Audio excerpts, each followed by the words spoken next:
them suckers to move. I ain't in the mood. Got me with the crew, let me do what I do. I tell them suckers to poof. Got me in the booth, lobby in the truth. Let me do what I do. Yeah, remember when the U come through, enter the music jungle. Or back with the block, I used to rock, I used to fumble. I still rock down, drop the ball when I want to. Ladies and gentlemen, welcome. My name is Manny. My name's Alberto. And this is the OnlyFights Podcast. Episode 15. Episode 15. What's up, man? What's going on, bro? It was a long day of fights yesterday. Hell yeah, all day. But yeah, it was cool.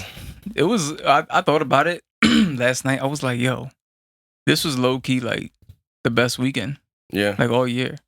Because I mean, if you're a fan of both boxing and MMA, you could argue that this was the best weekend all year. Yeah. So much crazy stuff happened, and I'm ready to recap all this Hell yeah. with you. So, yeah. All right. So let's start with first we have. I'm just gonna run through. I didn't really watch the DAZN card. I'll just run through what happened here. It was supposed to be the Otto Wallin and Dillian Whyte fight, Mm-hmm. you know, but the whole shoulder injury shenanigan thing. So it ended up being Chantel Cameron taking on Mary McGee for women's lightweight unification. Nice. Super lightweight, excuse me. Chantel Cameron wins in you know, good fashion. Unanimous decision and WBC and IBF title. So Word. that happened there. Yeah, like I said, I didn't watch it, so you know, I can't really comment on anything else or Do we know what happened yet with the fight that was supposed to happen? the Dillian Whyte. Yeah, Dylan White. Any updates on that or no? Possibly, but not that I know of. Mm-hmm. I know he had like that weird press conference about like how he's like, I didn't fake it. He had like a whole ass press conference just to be like, yo, I didn't fake my injury. This is legit. Yeah. And you know the Otto Wallin's team not too happy and vocal about it. So, yeah, but I'm not sure what's gonna happen if Dillian Whyte's gonna end up fighting Wallin in the future. If he's just gonna go straight to the Tyson Fury fight, which he might have a choice because it might not be like it might be what's it called, like mandated, Yeah. you know, by one of the mandatory sanctioning bodies. So, yeah, but anyways, so later on that night, we had Top Rank had a card and Showtime, PBC had a card in Showtime, and let's it worked out really well trying to watch both. Mm-hmm. You know, I was interrupting each other trying to watch the two at the same time, but at some point it just got perfect because so in Showtime, you had Jamal James taking on Radzhab Butaev, Mm-hmm. and in the undercard you had Jaron Ennis out of Philly, Boots, Nice. taking on Thomas Delorme, and the first fight was Michelle Rivera taking on Jose Romero, and so I watched the first fight. Michelle Rivera, that's the I think he's Dominican. He looks like Ali. Well, he tries to look like Ali, Yeah. but he looks more like Felix Trinidad to That's me. funny. A lot of people say that too, and he's really good, man. And he went out there, you know, danced around, did what he had to do. Jose Romero had some success.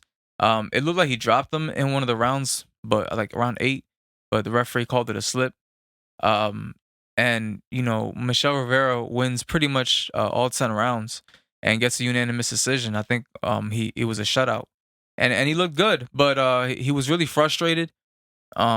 It was hard. He doesn't speak good English, and he didn't really want to do any translation, so it was hard for him to say what he had to say. But basically, he mentioned that his opponent and him train at the same gym, and basically there's some animosity, and I guess he wanted to knock him out, and you know, frustrated that he couldn't or didn't or whatever the case may have been. Interesting. Yeah.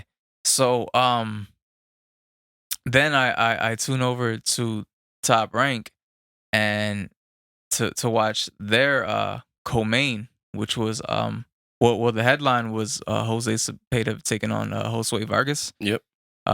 We've been posting all about the face off and how heated everything's been getting. Yeah, that last one was like comical. Like it didn't Yeah. even seem real. Yeah, I mean, yeah, it was definitely real. It was and I didn't like it. I know last week I was rooting for Vargas, because he's Puerto Rican, but Yeah. the whole gimmicky, fake attitude or whatever the case may be.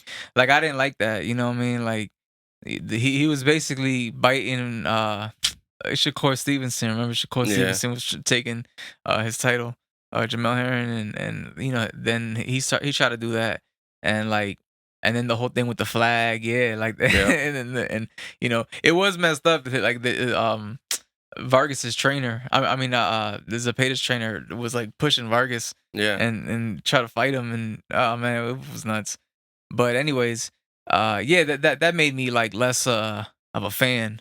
Yeah. You know what I mean? So leading up to that fight, I wasn't feeling that. I didn't think that was gonna help his chances at all. Yeah. And I'll get into that then. But the co-main was another Puerto Rican in Carlos Caballero taking on Jonas Sultan. This was crazy. Caballero was 14-0 coming into this fight, and Sultan was a huge step up, like a ridiculously huge step up. Like this is a guy who like Caballero never went past 6 rounds, and so now he's having a 10-round fight with a guy who has a unanimous decision victory over Casemiro. Yeah, like I said, huge step up. You saw the fight? Yeah. Good fight, man. Oh yeah, it was really good. Good fight. It definitely stole the show. I don't know. We'll get into that. But good fight. Fight of the night. Caballero, he looked good, man. Yeah, he looked real good. And he was winning pretty much every round, but he just kept getting dropped. So Sultan just looked way stronger. Like he was, I mean, he physically looked bigger. I mean, like, I don't know if he's taller, but he physically looks bigger, like thicker. He's like real muscular. And yeah, he just looked like, he couldn't, Caballero couldn't do nothing about the power. Yeah, man. So the first round was like a basic fill out round. You could have gave it to either guy. The second round, Caballero gets dropped. Yeah. And then at the end of the round, he drops Sultan. Mm-hmm. So you could score that an even round. And then I believe in the third round, Caballero gets dropped. Yep. So that's a 10-8 round. Then he starts to gain momentum, wins like 2 or 3 rounds, gets dropped, and then doesn't seem to ever be hurt. It just gets dropped. Right. So and that's usually a result of just getting caught by like punches you don't see. Yeah. A lot of flash knockdowns. Yeah, because like you said, he never really seemed hurt. And never seemed worried. He like always kind of took his time getting up, and was smart about it. Yeah. Yeah, but like yeah, he's winning rounds. He's outboxing dude, looking good against a guy a good opponent, but just gets dropped 4 times, and that was enough to in a 10-round fight. He even did more damage, you could say. Sultan looked more beat up. He had cuts, and his eyes were all swollen up. Oh, Sultan was hurt a few times. Yeah. He just remained poised enough to stay on his feet. And it was only a 10-round fight, so getting dropped 4 times, and maybe losing that first round, was enough to lose a decision. But I wouldn't count this dude out, man. Caballero, yeah. What were they saying about the scoring? They said that I guess even though Sultan won and they thought he won, they said that the scoring was off. That I'm not sure which way they were arguing it. Because it should have been closer. I scored it exactly the way the judges did. Because I think all 3 judges had the same way, right? Yeah, like 93, 94, something like that. Yeah. Yeah, I don't know what they were tripping about, man. I honestly I don't listen to the commentary that much, man. Sometimes those guys just be. I like Andre Ward. Yeah, that's about it. He's the only one that doesn't seem to trip about anything. But that fight was really good. I would like to see that go a few more rounds. Yeah. I wouldn't mind a rematch. Sultan looked kind of tired. You know what I mean? I would say the Puerto Rican guy looked fresher at the end. Mm-hmm. That would have been interesting to see if it would have kept going. Yeah, man. But anyways, man. So he drops the 14-1, and Sultan improves to 18-5. Yeah. You know, we'll see where they go from there. The crazy part is like after that fight, you know, like right after that fight, tune over to Showtime, and they had Boots Ennis fighting. Nice. And then they were about to have the Zepeda and the Vargas fight. So I was like, oh man, it's gonna be it's gonna interrupt each other. Yeah. But turns out it didn't, because Jaron Ennis went in there against Delorme and made super quick work of him, man. First round knockout. Just Nice. catches him, drops him. He gets up. Delorme gets up and rallies back. He catches Boots a few times, pretty hard. This is like the third time I've seen Boots get rocked and just keep going, like as if it didn't even happen. Now, granted, it's not happening against the strongest guys, but man, Boots is looking like the truth. Yeah. For real. If Spence and Crawford ever fight each other, like I think he might come out of that crop. You know what I'm saying? The way he's looking. That's dope. So yeah, man, he drops him again, and I think the referee stops it, and first round knockout. And I said, bet. Now I get to watch the main event for Top Rank. Yeah. But now I'm like, damn, watching the main event for Top Rank, I'm not gonna be able to watch the main event for Showtime. Well, as it turns out, over in Top Rank, Jose Zepeda, Josue Vargas, they get in the ring, they start fighting. It's very calculated. Yep. And Josue, he comes in with the left and leaves his hand down and gets absolutely rocked with a counter left hook from Jose Zepeda. Puts him straight down. Gets dropped, bro. And to me, it looked like he panicked and just tried to get up way too fucking fast. For sure. And then he did the he did the what's his name? The Zab Judah, just gets right back up right away and then goes right back down. He's lucky that the referee didn't stop the fight right there. Well, maybe he's not lucky, because he probably would have been all right if he just would have like relaxed and took a knee stay and poised. you know, take your time, take get up. the 8 count. Yeah. You got 8 seconds regardless. So like, just stay down.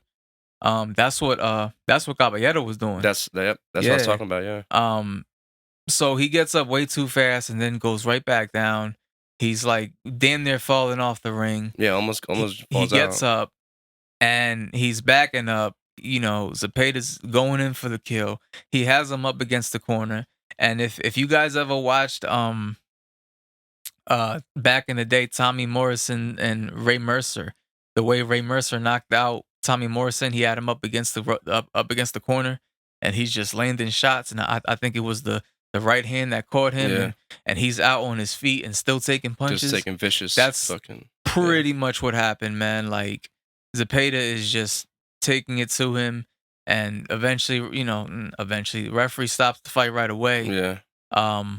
You saw the camera. They showed his like family. Looked like his brother or something. Vargas's family, and they were in tears, and all crying. It was really sad. And like I it's crazy because like I was rooting for him, but like at the same time I was just like, you know what? I don't want to say he deserved it, because that was pretty bad. Yeah. But like, I mean, that's kind of what happens, man. Like, that's kind of what happens. When you act that way, and yeah, that makes all those antics look real stupid real quick. At 23 years old, yeah, man. Hopefully he takes this as a really good lesson. I saw him post on like Instagram or some shit, like basically saying, "Yo, I'm gonna come back from this," and all this that, But I sure hope he doesn't. I hope he learns from that, man. Yeah, for sure. Yeah, but so anyways, the good part about that was it was quick work. It was another first round knockout for Jose Zepeda, and then boom, moving right back to Showtime, and the main event there was Jamal James taking on Radzhab Butaev. So Jamal James was coming off a long layoff. He has a loss to Ugas. It was a close fight though. And it was looking like, he could have been a future opponent for Boots Ennis. you know. So it's kind of like looked like what they were setting up. But yeah, Butaev he's ranked number 12, and in the world, and he's undefeated at 14-0, 27 years old. So he came to fight, man. Jamal James was looking good in the beginning of the fight. I think he won like the first 3 rounds, and then he gets dropped, and from there, Butaev starts taking the fight, and yeah, man, fucking Butaev gets the stoppage. And what round? Oh, the 9th. Nice. Yeah. So, like I said, man, like weird stoppage. But I don't know.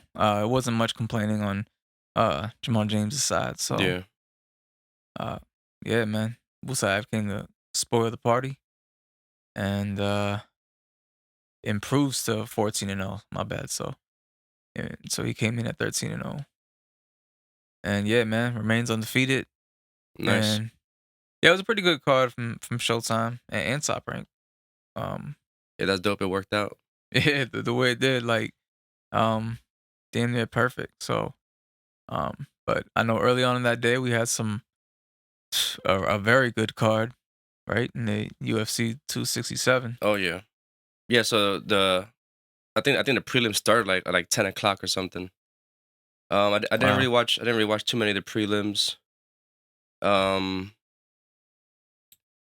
yeah. So pretty well, the only negative thing about the card I would say was a referee we had for a welterweight fight in the prelims. Dos Santos, a Brazilian, took on a French fighter making his UFC debut, Benoit Saint-Denis. That's what we're saying it. Saint-Denis. This guy was supposedly like in the special forces in France in France and shit, like the highest fucking military thing you could be. And so yeah, he was tough. Yeah, exactly. Like you could tell this guy must have probably went through some torture, fucking training and shit. It was I think they said he's undefeated. He was undefeated before this. He was 8-0. Outside the UFC, he got the call to come in, make his UFC debut. Dos Santos, real tough Brazilian guy. He's been around for a while, and the first round was super competitive. Like they were both rocking each other. Both coming forward. It was really really good. Looked like we were about to have a really good fight. Second round, Dos Santos starts getting the better of him, and really fucking Dos Santos clearly had more power. Like every time he hit him, it sounded so loud. And then he just took over. He just started teeing off on him, and Benoit was clearly hurt. Like his hands dropped at one point, and it was similar almost to what was happening in the boxing fight when he was just standing there like getting fucking brutally hit over and over again. Yeah. Like what happened to Vargas. It was bad, man. I was literally standing up yelling at the TV like stop the fight. Like the commentators. He was getting walloped, man. DC and John Anik, everybody was yelling stop the fight. It was crazy. It was some ref that I couldn't even pronounce his name, so fuck it. No. Yeah, it doesn't. I don't care. Don't matter. I had never seen him before, so I'm guessing he was from Abu Dhabi or something, because he didn't even look confident at all in there. Really, like he just looked like unsure, like unsure about everything, and doesn't stop the fight, just letting it go. And he's even like trying to get himself in better position to look at it. He's like watching this guy just getting fucking, like you said, getting his head beaten. He's putting himself. Yeah, he kept putting himself in a perfect position to stop. Yeah, he was like looking at it, but never actually doing it. He like has his hands on his knees, like just fucking staring right at it. Doesn't even think about stopping it. The corner too, man. Like that was another thing that kind of made me mad. I don't think that he survives. He survives a brutal fucking second round. One of the worst beatings probably the worst beating I've seen like that. Yeah, where the guy is just clearly. I mean, I guess he was never out, but he was obviously very, very hurt. He was like had his hands down pretty much. He survives the round, and I think this corner should have stopped it, man. I don't think they should have sent him back out there. I mean, obviously the guy's super tough, like because he did go back out there, and he did land some big shots, but I don't think anything to win the round or even win the fight. Yeah. Luckily for him, Dos Santos, emptied his gas tank in that second round, so he was obviously super tired, and it was crazy. Like even Dos Santos was looking at the ref while he was beating him, like, Yeah. what else do you want me to do? Like, he literally looked at the ref at one point and put his hands up like this, like, what's going on right now? It was crazy. You could see, I think Mark Goddard was the ref that was like in charge. Like I guess there's always a ref that's like the overseeing all the Secondary, refs, yeah. whatever. And you can see him like outside the cage, like going crazy too, like running back and forth, like talking to people, and like they're like it's wild. So the third round's pretty slow. Um, at one point they're like in a clinch, and Dos Santos throws a low knee, and the ref stops it. It's a low blow, and he takes 1 point away from Dos Santos. Then, like without no warning or nothing, it didn't even seem intentional. They were just tired. You know what I mean? Like Yeah. it didn't even seem very hard. Benoit didn't seem hurt by it at all. Yeah, that ref was trash, man. Dude, it was so bad. And so, they did the right thing though, thank God. He had a couple more assignments that night and they took him off. He was like pulled off of the job basically. Yeah, I read he got suspended. Yeah. So I don't know where he came from, but after that everybody on social media was lighting him up. The only other good fight that I saw on the prelims was Amanda Ribas fought Verna Jandiroba. I think they're both Brazilian. Amanda Ribas is a like really good up and comer. I think she lost her last fight, so she was coming off her first loss in the UFC. Really good performance. She got the decision, 5 rounds. Was really putting it on Verna. That was a pretty good fight. And then the stacked main card, Jan Blachowicz versus Glover Teixeira, light heavyweight. I guess let's start from the beginning. The first fight, light heavyweight, Magomed Ankalaev and Volkan Ozdemir. I expected that fight to be a little better, but it was kind of boring. Magomed really seemed to hurt Volkan early, and after that, Ozdemir just seemed to be like in survival mode. Really, like the second and third round, he just was kind of staying away from him, wasn't trying anything. Like he seems to once he felt his power, he was. Which is crazy because Volkan I thought was going to be the superior striker. Magomed is one of these Dagestan guys, you know what I mean? So I expected him to be more of a wrestler, but he was he has fast hands. 16-1, he got some fast hands for a big guy. And, he was just outstriking him. And, Ozdemir doesn't have much of a ground game, so he didn't really know what to do. So Magomed got the 5-round decision, pretty easy for him, was impressive. I think he's going to be a contender in the light heavyweight division. Yeah. Yeah. I think Ozdemir had got a title shot. I think he got a title shot when DC was light heavyweight champ, and obviously DC beat him. The next fight, Kazuma Mahev made his return, and he fought Jing Liang. That's how you say it. Yeah, right. Li Jing Liang. Kept messing up. Yeah. So Li, Chinese fighter. Apparently, he's like the most I guess how do you say it? Like the most successful Chinese male fighter. Like he's got the most wins in UFC and shit. Okay. He's been around for a while. I think he got like 10 fights. He's good, man. He's a tough guy. He's always fun to watch fight. And we wanted to see what's up with Chimaev, if he was a real deal or not. Coming into this fight, this is his 4th UFC fight. His first 3 fights, he had only took 1 strike. And that's all 3 crazy. fights, which is crazy. It was, and they were all ended in submission. I think all 10 of his professional fights are are finishes. He has a finish in every fight, whether it's submission or knockout. Wow. And yeah, it was more of the same, man. He did not take a single strike. It was crazy. Like the fight started, within a couple minutes, he shot for the takedown, and the way he shoots for the takedown was so smooth, so fast. Like the way he just got under him, locked his arms around him, and he picks Lee up and walks him over to this cage where Dana White's sitting, and is talking to Dana as he's holding him up in the air, and then slams him down and still talking to Dana. Yeah, that was badass. Starts beating him. It was crazy. It looked like a fucking video game. It looked like the other guy just wasn't even playing. It was crazy. It looked like the part of the video game where you use your special. Yeah. And then it uses a clip. You know what Yeah, I'm saying? And that's what he does. Like he taunts and shit. yeah. Yo, yeah, that shit was crazy, man. Super impressive Damn. how he just got on his back and just started working. Like, got from one position to the next, and eventually, got both his hooks in with his legs, flattened him out on his back, and got the choke. Lee didn't tap; he went to sleep. So it was really impressive. Definitely the real deal, man. Yeah. I think Lee was ranked number 10 or 11. I think ranked number 11. So, we should see Chimaev fight somebody in the top 10 next. I don't know if he's ready for a title shot, but looking at that coming up, like him versus Usman, that seems like a good ass fucking fight. Yeah. That seems like a really good Yeah. fight. Yeah. There was a little he almost missed weight. He like weighed in, I think like half a pound over the limit. And then they gave him like an extra hour to go cut the half pound.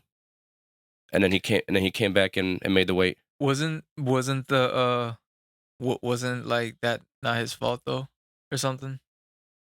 Like I forget what I read, but like something where the scale wasn't set properly when he missed weight. Well, he missed weight. That was like the second time. So what happened was, so he missed weight. He weighed in at 171 and a half. The limit's 171. They gave him an hour to cut the half a pound. He comes back and he weighs in like at 166, and that's when he cuts like 5 pounds. They thought he cut 5 pounds, but it was like I guess they said like the scale malfunctioned or something. Oh, that's what it was. Okay. Yeah, and then they made him come, step off, and then he got right back on, and then he weighed in at 171. But when he came back originally, like right after, they had the towel, and they said because he had his hands on the towel, I guess. Oh. He like had his hands on the towels, and it made him 166, and then they were like, whoa. They're like, he cut 5 pounds in like an hour, like. Okay, so that's all right. So I had it backwards. Yeah, that's what happened. And then he stepped back on, hands right up, and then weighed in at 171. So yeah. Yeah, I can't wait to watch him fight again, man. He wants to stay active, and he was calling out everybody. He said he wants to fight anybody. Really, really impressive. The next fight was a heavyweight fight. Alexander Volkov and Marcin Tybura. Kind of a boring fight. Volkov just did what he does, stays at distance and picks guys apart, kicks and punches, and he seemed to be landing a bunch of combinations and stuff and got the decision. Volkov had, I think he also fought for the. Oh no, he didn't fight for the belt yet. He got knocked out by Derek Lewis. I guess he's working his way back up. Oh, he lost to Cyril Gane was his last fight. So, Cyril Gane's champ, or he's a interim champ. The next fight, Dan Hooker versus Islam Makachev. Makachev, another Russian guy that we wanted to see if he was a real deal or not, and I think I'm finally a believer in this guy. He's they call him Habib 2.0. He's a better striker than Habib for sure, and I think that was a little bit his downfall, where like instead of using his dominant wrestling that he does have, he would try to strike a lot in the beginning, and I think that was why I wasn't like a true believer at first. But when this Dan Hooker fight, it was like he heard us and was like, all right, I'm just gonna show you guys the wrestling, and takes Dan Hooker down right away. Gets him against the cage, and just does what he wants, man. It looked very Khabib-ish. He just advances position, and it's almost like the whole time Dan Hooker knows what submission he's doing, and he just can't do anything about it. Yeah, like he knew the Kimura was coming. Like DC was calling it out. Like as soon as Islam was working on it, he was like, oh, he's going for the Kimura, and Dan Hooker just couldn't do anything about it, man. He gets him in a crazy position, like leg over the head, and is cranking his arm behind him. And I don't know if Dan Hooker tapped. I didn't see the tap. No, man. It just looked like he's about to snap his arm. That's why I looked away too, because honestly, I did not want to see his arm break, and I thought his arm was gonna break. And I don't think he did tap, because when he got up, he seemed pissed. He seemed like he was kind of arguing it a little bit. Yeah. But I think that was definitely the right stop by the fucking ref. Like I did not want to see his arm break, and that's probably what would have happened. Right? Yeah, live to fight another day, because you break your arm, and that's bad. So I expected a little more out of Dan Hooker. I mean, this was a short notice fight. He didn't have his whole team here either, like his coaches and shit. Because remember, he decided to stay in like the States after his last fight so that he could keep fighting. But his team went back to New Zealand. He decided to stay, so he was actually without his like main team. Oh, that's crazy.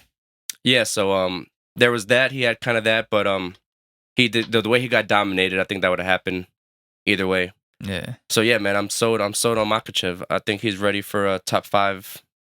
You know what I mean, a top 5 guy. Facts. I think one more. I mean, he was calling for the title shot, but I think he needs one more. I think if he beats the top 5 guy, I would like to see fight the winner of the fight next week, Michael Chandler and Justin Gaethje. Yeah.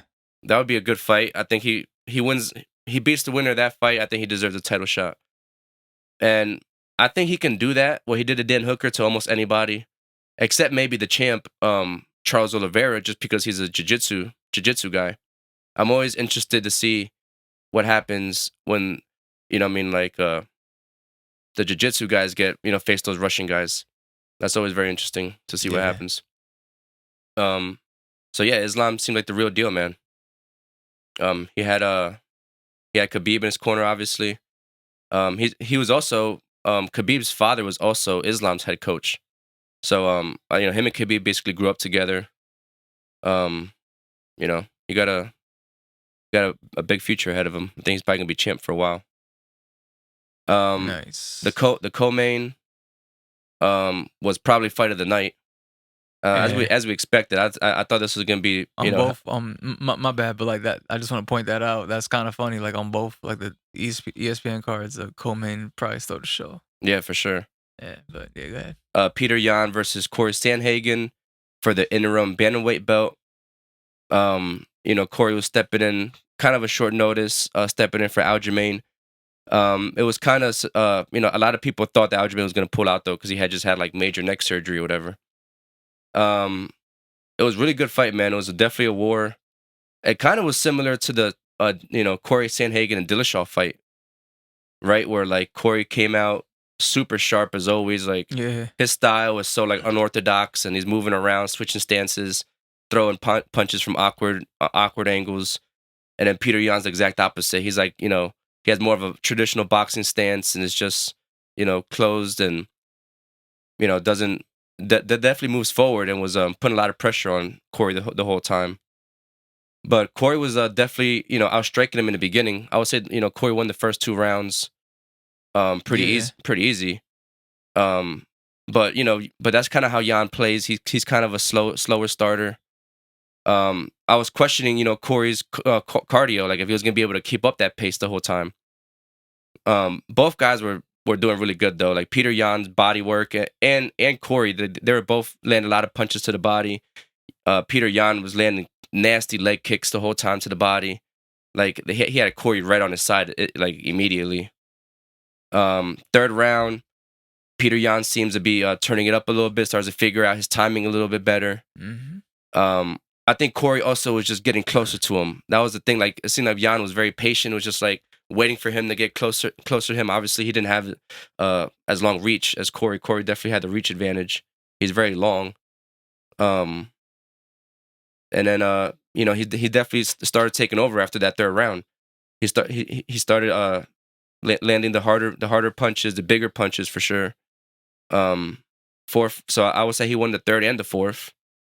5th round, or was it the 4th? Yeah, I think it was the 4th round. He knocks him down with like a spinning back fist. He does spinning back fist, and then goes right into like another like punch, and knocks him down. Corey doesn't seem hurt at all, really, but he seems more tired. I think the combination of the body, the body punches and the body kicks, and fatigue. The fatigue starts kicking in. Yeah, but it was definitely a war, man. Like it was definitely a war. Corey just seemed to slow down a little bit, and Peter had the same pressure the entire fight. Like he literally had the same pace, same pressure the whole fight, pressing forward. Knocks Corey down a couple times throughout the fight, and I think clearly wins those last 3 rounds. Yeah, I agree. Yeah, it was it was really good though. I mean, like Corey's stock doesn't drop at all. In my book, like. No, definitely not, man. I can still see him being champ one day. I mean, he's young. Like I said, I think it was similar to the Dillashaw fight, man. I think I think he just kind of gets tired a little bit, and then the guys kind of figure out his awkwardness. You know what I mean? Yeah, no, that was a good fight though, man. That was fight of the night, right? For sure. Yeah, it got the fight of night bonus or whatever. Yeah, hell yeah. Definitely deserved it. So Corey falls to 14-2. 14-4. Excuse me. He actually lost to Aljamain as well. Like that fight was crazy when he fought Aljamain. Aljamain gets his, takes his back like real early in the first round and basically just chokes him out. Like it was crazy he was able to do that to Corey. But so he has a loss against Aljamain. I'm sure obviously they're gonna do the unification of the interim belt with Aljamain Sterling next, most likely. And then I think TJ Dillashaw probably gets the next title shot after that. He was the one that would have got this opportunity if he didn't go through his surgery. Yeah. He had a shoulder surgery after the Sandhagen fight. So yeah, I think that's gonna be a good fight. That we'll probably see in the future. Peter Yan and TJ Dillashaw. That's gonna be a really good fight. Yeah. That's gonna be a really, really good fight.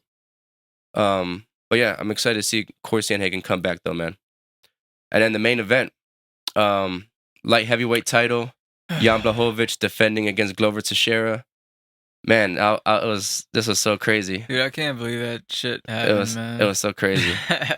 It's what I wanted to see happen, but it was one of those things where it's what I wanted to see, but I wasn't sure if it was gonna happen.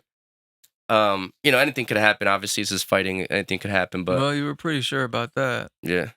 Glover Teixeira just turned 42 years old. Fucking submits him, man. He gets it done. Submits Jan in the second round. I mean, I knew that he could submit Jan. I was super impressed. The fight starts and he takes Jan down almost immediately. Yeah. Like almost like Jan didn't respect the takedown. Like I think even Jan was surprised. I don't think he expected him to be taken down like that early. Glover takes him down almost immediately, gets him in the center of the octagon, and just keeps him on the ground the whole first round. Yeah, from there, I pretty much knew I was wrong. I was like, it was crazy. So the first round ends. Glover, Jan plays it safe. Doesn't do anything on the bottom. Glover's, ground and pounding, but not able to do nothing crazy. Doesn't really get any submission attempts. And he survives the first round. So I'm like, all right, so now is Glover going to be able to take him down again? Because this is what he has to do, basically. I was like, he has to get him down. I didn't think Glover would be able to hurt Jan on his feet. Even though, Jan's a beast, man. He's like, Glover's a beast. He can do everything. He can strike. He's a jiu-jitsu guy. Second round, he fucking hurts Jan with like a left hook. Yeah. Like, hurts him bad, like wobbles him. You can tell he's like visually hurt. He doesn't even go in for the kill right away. He goes for a takedown and gets him down and gets his back pretty quick. Jan almost pretty much gives up his back. Yeah. That's almost exactly what he did. Yeah. Like he had to have been hurt from the punch. He had to have still been hurt from the punch because he got hit. The takedown was against the cage, and then he just like turned. He just like turned and gave him his back. You know what I mean? With a guy like that, with Glover, it's almost 100% positive you're gonna get choked out. Yeah, man, I was very upset. Yeah, I was so happy for him, man. It was like one of those things like... Well, yeah, I was happy for Glover Teixeira, but like I was just like, damn, like I guess disappointed would be the word, but for sure. Yeah, man, I didn't think that Glover Teixeira could do it at what 42? 42 years old. 42 years old, and wow, man. He's got a crazy story, man. So Glover fought in I think he fought in Pride and all that shit too. Yeah. And then he was supposed to be on the Ultimate Fighter because he was in the U.S. training. He was like the main training partner with Chuck Liddell for like a long time. He was Chuck Liddell's main training partner. Nice. And Lyoto Machida and Chuck Liddell, when they were in the UFC, Glover Teixeira was like their main training partner. Wow. And then Glover was supposed to, he had a meeting with Dana White. He was supposed to be on the Ultimate Fighter, whatever year that was, like 2004 or something. He was supposed to be in the Ultimate Fighter. And then he starts having like visa issues. He goes back to Brazil, and I don't know exactly what it is. Who knows if he, maybe he came here illegally or something. Who knows? But basically, he wasn't given a visa anymore. And for 3 years, he went through visa issues that he pretty much lost out in his prime, that he wasn't able to fight. Wow. So that was kind of fucked up. He makes it over to UFC eventually, and works his way up. And I think in 2014, he fights John Jones for the light heavyweight title. John beats him. I think I'm pretty sure it was a decision win. So even that, go 5 rounds with John Jones is pretty impressive. Yeah. and then goes on another run, earns a title shot again, 42 years old, and now he's a light heavyweight champion, man. It was crazy. Yeah, I seen a picture of him like side by side, like a side by side picture when he first came to the UFC with Dana White, Mm-hmm. and him like I guess last night or whatever. Yeah. And like Dana White, he has hair and he's all young, Yeah. and I'm like, damn, man, that's crazy. Yeah, it's crazy though, because Glover almost looks the same. Like when Yeah. when they were showing all those pictures, he almost looks the same as he did back then. Yeah, bald and shit. Yeah, he was still pretty old back then. But yeah, that sucks. Like, he lost out a lot of those years in his prime because of visa issues. Mm-hmm. But yeah, like Chuck Liddell, like I saw an interview of Chuck Liddell talking about this fight, and he was like giving Glover all the praises. He was like, dude, that guy's a part of the reason why I was so good. You know what I mean? Like, that was my main training partner. Like, Nice. he was like, and he was saying how Glover's always like so positive and shit. Like, he said even in the gym, like, you know what I mean? They'd be ending training and this guy's like fucking doing chants and shit, like fucking just so happy.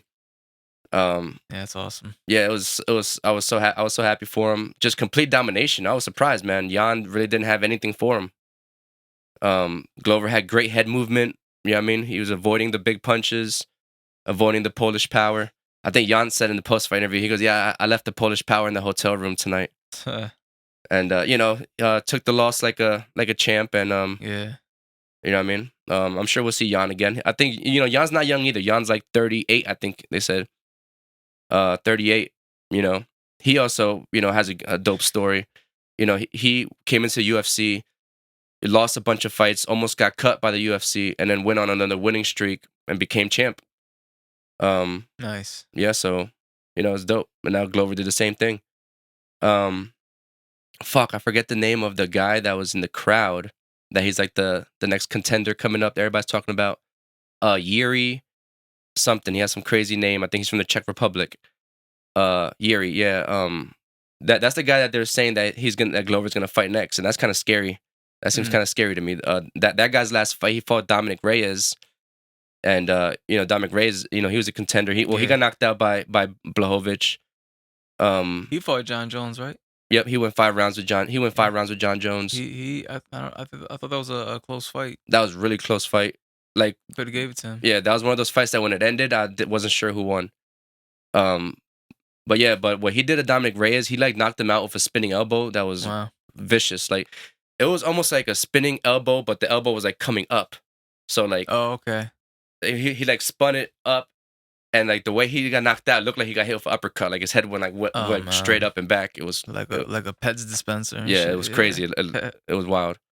So yeah, that guy fighting Glover, like, yeah, that's kind of scary.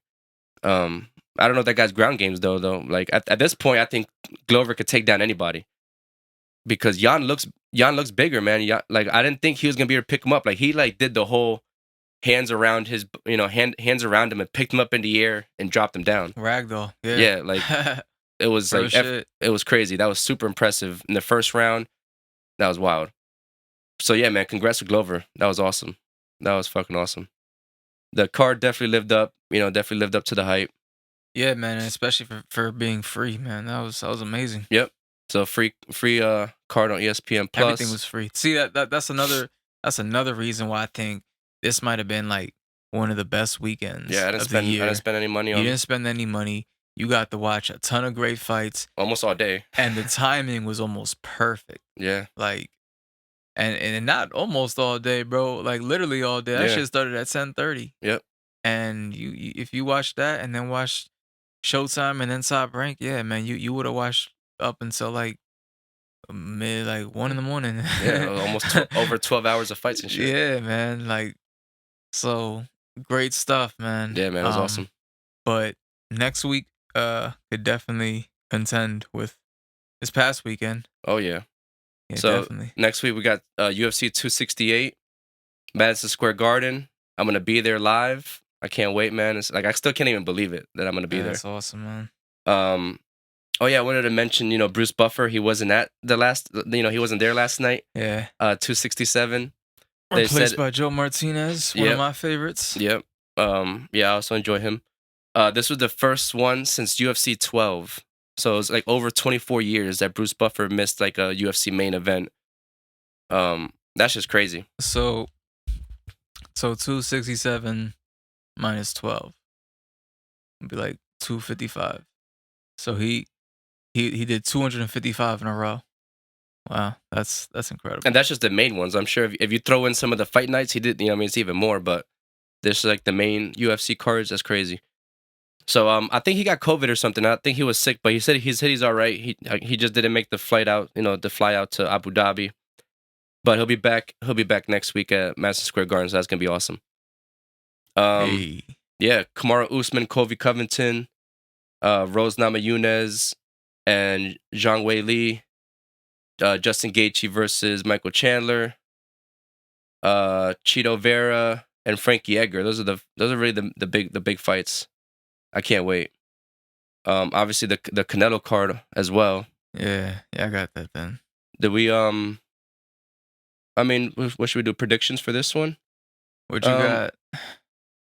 I think Kamaru is gonna beat him quicker. Kamaru beat Colby in the fifth. He knocked him out in the fifth round. I think he knocks him out in the second or third. Honestly, like the way Kamaru's getting better. Yeah. Yeah. I think he finishes Colby. Second or third round TKO. I think he knocks him out, especially after he knocked out Jorge Masvidal. I'm like, yeah, he can do that to anybody. Yeah, he's a beast. That was crazy. The co-main, Rose and Wei Li. That can go either way, man. I mean, Wei Li seems really fucking motivated now. I think she's gonna have a totally different game plan. Obviously, like I see her training a lot with Henry Cejudo. She's like training at his gym or whatever, doing a lot of the wrestling shit, a lot of the stuff that he does. It's gonna be interesting to see what happens. For that one, I don't know, man. I'd have to say I think Zhang Wei Li will get her. Yeah. I think she'll find a way to use her advantage, which is I think her strength. I mean, I think if she really focuses like on wrestling and goes in there and decides to wrestle her, I think she could dominate her. We've seen Rose get picked up and slammed before, so I think it could happen. I think she could do it. The lightweight fight, Justin Gaethje, Michael Chandler.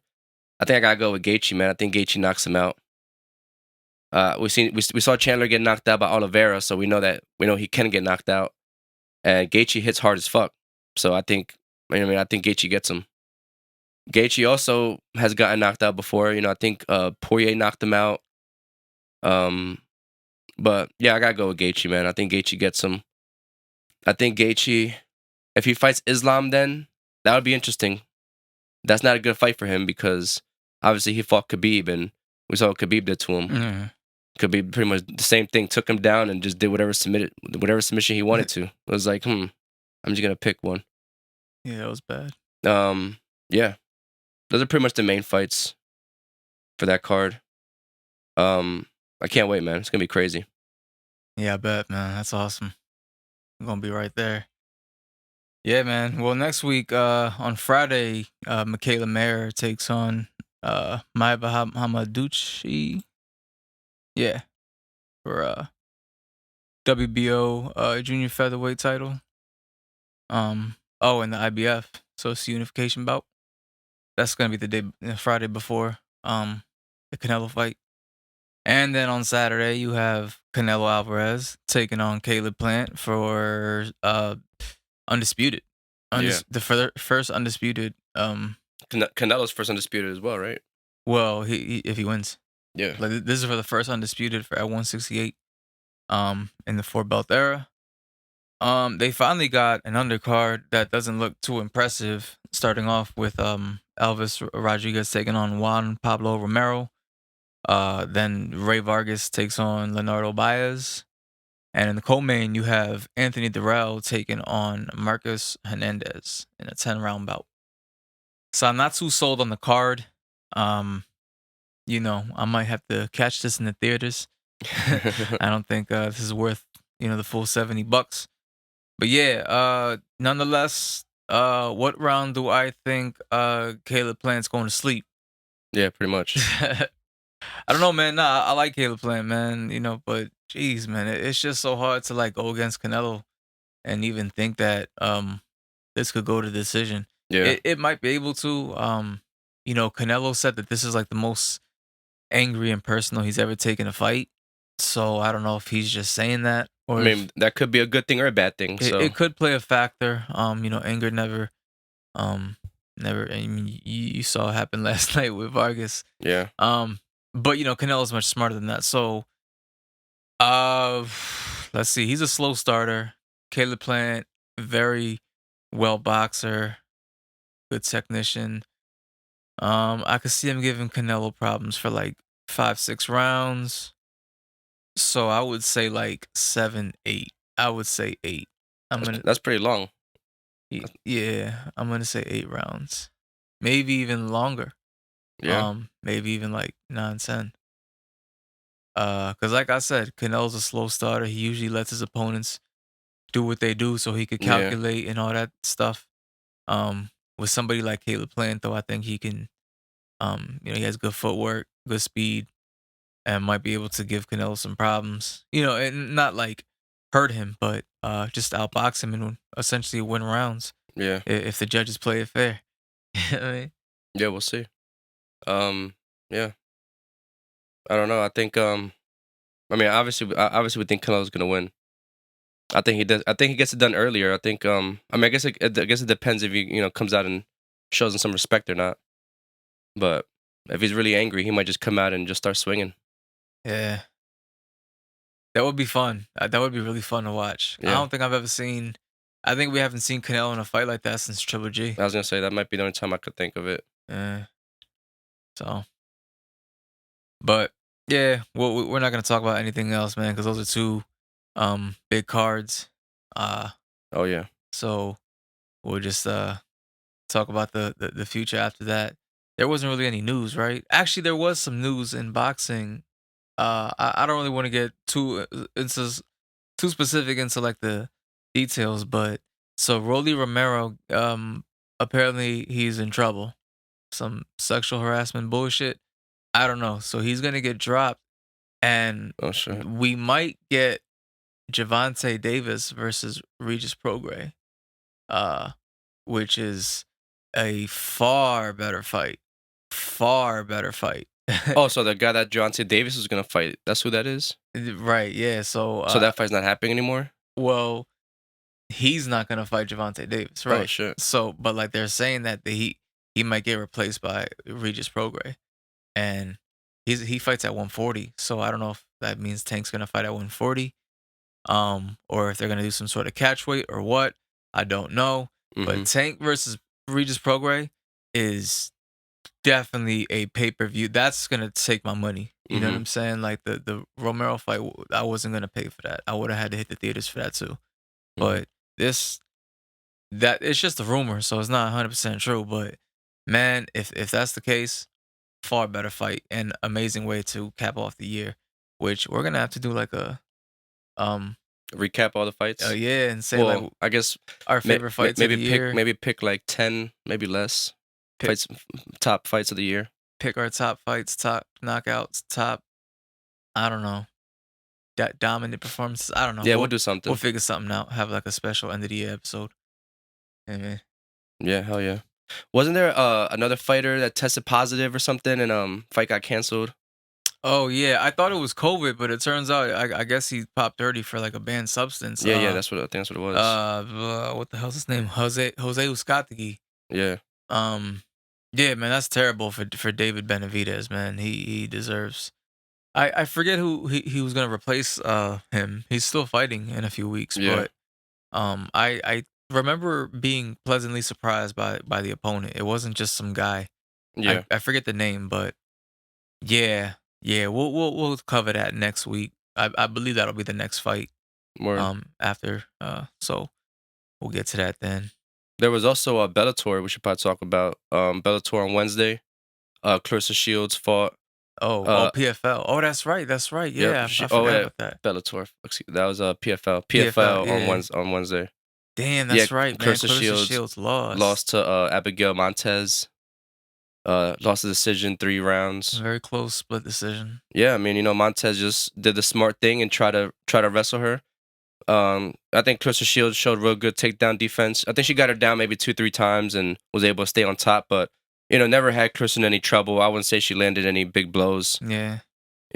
Clarissa's just seemed a little wild on the feet, like kind of desperate to land, throwing kind of looping punches and shit. But she was throwing a lot of combinations, and it looked good. But every time she threw those combinations, she was closing the distance, and Montez was able to grab her and just clinch and take her down. Yeah, just work and control the round. Pretty much control, and she did that pretty much all 3 rounds, and Clarissa Shields lost. But I think that's a great experience for her, man. She's gonna learn a lot. That's what she needs to do. Get used to that shit. You can only train so much, like those type of rounds. Like it's not the same as doing a real fight. Someone's trying to hold you down the whole time. So I'm sure we'll see her back. She's gonna defend her title in boxing in December, right? Yep. So and then she says, after that, she's early next year she wants to come back to MMA. So that's gonna be dope. I'm excited to keep watching her journey. Yeah, and of course Kayla Harrison too. Yep, I was gonna say Kayla Harrison was the main event. Beast, she won another $1 million, another PFL championship. I think it's like her 3rd in a row or something. Yeah. She's also Olympic gold medalist in judo. She's 155. They said this was her last fight on her contract for PFL, and they were saying that I guess she was saying that she's like the most sought out free agent like in MMA. I'm like, I don't know about that. Yeah.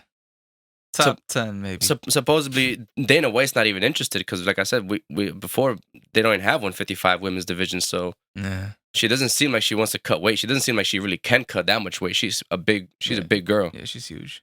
Yeah, she's strong as fuck too. Like she does the same thing. She, I think she got a 2nd round arm bar. She just takes these girls down and fucking almost breaks their arm. Very Ronda-esque. Yeah. She's pretty much like Ronda 2.0. Just like if Ronda had 10 more pounds of solid muscle on her. Right. So yeah, it'll be interesting to see where she goes. I don't know where else. I mean, besides Bellator, like where else are you gonna go where there's gonna be competition? It'll be dope to see her go to Bellator and fight Cyborg. Yeah, I think Cyborg has a fight coming up. Yeah, Cyborg has a fight coming up. She's beating everybody over there in Bellator. Kat Zingano, who she was a former UFC fighter. I don't know if you ever seen her fight. She was good. She also had a fucking one of those 14-second losses to Ronda, like when Ronda was beating everybody. But Kat Zingano before that had beat Amanda Nunes. So Kat was a real deal. She was super emotional. She fought Ronda and fucking got caught immediately. But she's in Bellator now. She's the one that they're talking about fighting Cyborg. I think after this one, Cyborg's defending against somebody else, and they're saying that Kat Zingano will be next. Nice. That'll probably be a really good fight too. I've seen Kat Zingano a couple of her Bellator fights, and she looks like she's back, back doing her thing. So there should be interesting fights over there too for Kayla Harrison. See what happens. I think that's about it. Oh, the other thing I saw, Mike Perry. I don't know if you saw Mike Perry. He signed with Bare Knuckle Boxing. He got released from the UFC like earlier this week, and then like immediately he signed with Bare Knuckle Boxing. Hey, keep it going, man. He seems kind of young to be already going over there, but I guess better younger than older, right? Yeah. Hopefully he makes some money and gets out quick. We'll see. Yeah, but yeah, I think that's all I got as far as the other MMA shit. Yeah, man. I pretty much ran through everything I had. Word. Plus some. So yeah, it's probably be obviously a big episode next week. The big boxing card, the big UFC card. I'll be there. I'm gonna try to document a bunch of it. Bong bong. Yeah. It's gonna be lit, man. So tune in. Yeah. But anyways, until next week, until next time, we thank you for tuning in. Once again, my name is Manny. My name's Alberto. This is the OnlyFights Podcast. We out. Peace. Peace.